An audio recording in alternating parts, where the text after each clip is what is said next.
29-year-old Billy Venturini, a third-generation stock car driver.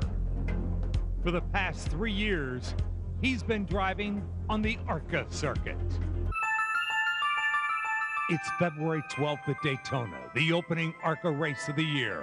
Just 2 laps to go and suddenly cars are going everywhere on the track. Venturini is number 25.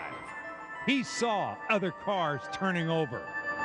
He thought he had avoided all the problems.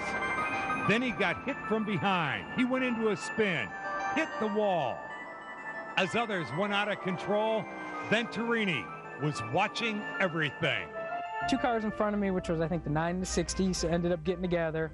The 60 started to spin, or started to flip. I went under him, and the car on the outside of me got into my right rear. He spun me. I bounced off the outside wall. Another car came by, hit me, and spun me. None of the hits at that point were serious at all. I mean, the car was beat up, but I was fine. As Venturini sat on the track, he was grateful the damage wasn't more serious. He didn't know the worst was still to come. Suddenly, from out of the smoke, Venturini's car was struck by Dan Shaver. Shaver had come flying out of the turn and plowed into Venturini's car. The impact of the crash made it obvious that Venturini was hurt. Metal was thrown across the track. Venturini sat in the car.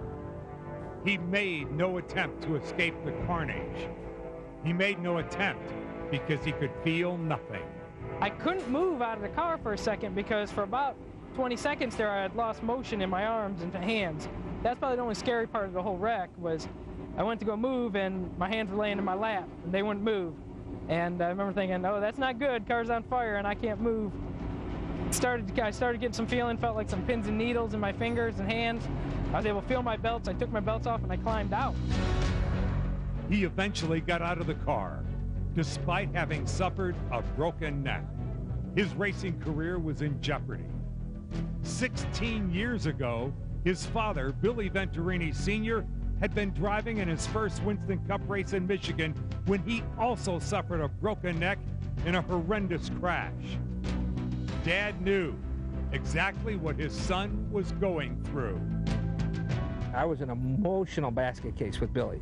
Oh, it was terrible. And I don't know how my wife survived. I really don't. I mean, you'd come up to me, if I was in the hospital with Billy the whole time, the 2 weeks between Florida and Charlotte when they transported him, if you came up to me, I cried.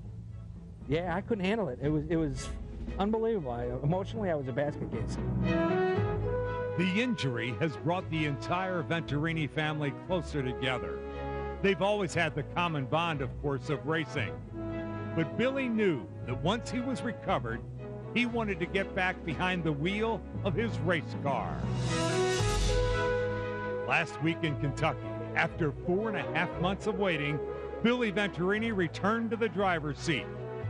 He wasn't disappointed that he'd finished 32nd because he won.